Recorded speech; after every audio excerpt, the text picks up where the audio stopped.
9. There is a navigational light somewhere in Lake Michigan tonight. That's because strong winds and waves knocked it off of Manitowoc's South Pier this morning.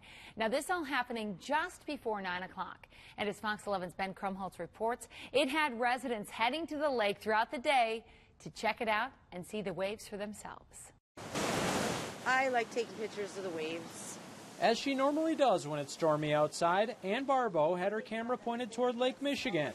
On Monday morning, she was snapping at just the right time.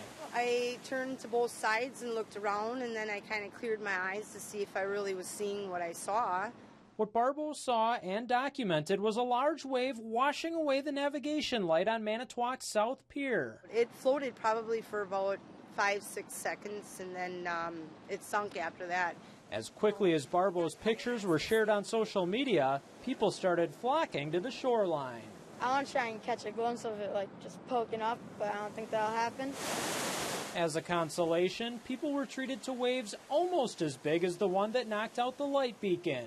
It's a surfer's dream. Young Max Maurer isn't kidding. Hours after the light washed away, surfers were enjoying a January day on the water.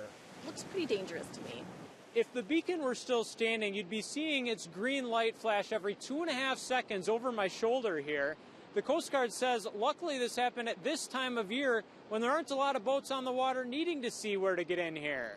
There's just not a lot of traffic this time of year, so yeah, I think the soonest we'll probably try to address another beacon would be the springtime, but that's all dependent on our engineers and funding and so on. In the meantime, once the water calms down, the Coast Guard plans to see if it can find the lost light. In Manitowoc, Ben Krumholtz, Fox 11 News.